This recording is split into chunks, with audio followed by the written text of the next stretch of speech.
నేను ఇలా వచ్చింది రాజకీయాల కోసం కాదు. కాబట్టి దయచేసి మీ అందరిని కోరేది, ప్రజలు ఎప్పటివరకైతే మన హక్కుల మీద న్యాయమైన పోరాటాలకు సిద్ధంగా లేకపోతే బొండిగా విసికెత్తారు తప్ప మనకు న్యాయం జరగదు. అందుకని మీ అందరిని కూడా ఇలా సభలో ఉన్న వాళ్ళను, టీవీలో నా ఉపన్యాసం వింటున్న వాళ్ళను మీకు దండం పెట్టి నేను చెప్తా ఉన్నా, నేను మీ బిడ్డను. 15 ఏళ్ళు పోరాడి సాగు నోట్ల తలకాయ పెట్టి చివరికి సాగు దాకా పోయి ఈ తెలంగాణ తెచ్చింది నేను. అందుకే నాకు గర్జు ఉంటుంది, ఫికర్ ఉంటుంది, తన్లాట ఉంటుంది, నాశనం కావద్దనే తపన ఉంటుంది. దీన్ని అర్థం చేసుకొని ఎప్పుడు యాక్షన్ కార్యక్రమాలకు పిలిపించినా ప్రభుత్వం యొక్క దమన నీతిని ఎండగా రేపు చేయాలి, చాలా చేయాల్సి ఉంటుంది. ఇవాళకి ఇట్లా మోపు చేసిన కరెంటు రేపు ఇస్తారా? మార్చిలో, ఏప్రిల్లో, మే నెలలో ఇస్తారా?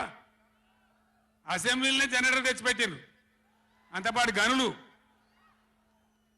ఎన్నోసార్లు నేను చెప్పిన అసెంబ్లీలో మీరు విన్నారు. ఇదే నరేంద్ర మోడీ ప్రభుత్వం మీటర్లు పెట్టాలి, నా తలకాయ పోయినా సరే పెట్టా అని చెప్పిన నేను. 25,000 కోట్ల రూపాయలు ఇయ్యలే మనకి ఇవ్వాల్సినాయి, అయినా పెట్టలే. ఎందుకంటే నా తెలంగాణ రైతులు చెట్టుకోడు గుట్టకోడు అయినరు. హైదరాబాద్ పోయి ఆటో రిక్షాలు నడిపే గతి వచ్చింది. కాబట్టి వీళ్ళు మళ్ళీ ఒక దరికి రావాలి, పల్లెలు పచ్చబడాలి, రైతాంగం బాగుంటే అందరికి పని దొరుకుతుంది, చిన్న రైతు పెద్ద రైతు అందరు బతకాలని చెప్పి ఎంత మంచిగా వచ్చేది రైతు బంధు, ఎంత బ్రహ్మాండంగా వచ్చేది.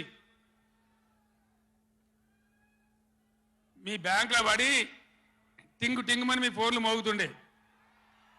ఇప్పుడు బ్యాంకులో వడులు లేదు, ఫోన్ మోగులు లేదు. ఏం మోగుతుంది అంటే రోజు అసెంబ్లీలో అరుస్తా ఉన్నారు పనికి మాలిన మాటలు. అంతే కదా, మీరందరూ చూస్తున్నారు కదా. ఏం భయపడకుండా ఏం కాదు, మళ్ళా మనమే వస్తాం, అన్నీ చేసుకుందాం, ఏం కానీయం తెలంగాణను. ఈ మధ్యలో కూడా వీళ్ళు దుర్మార్గం చేస్తే కొట్లాడదాం, పోరాడదాం, మన హక్కుల కోసం నిలబడదాం.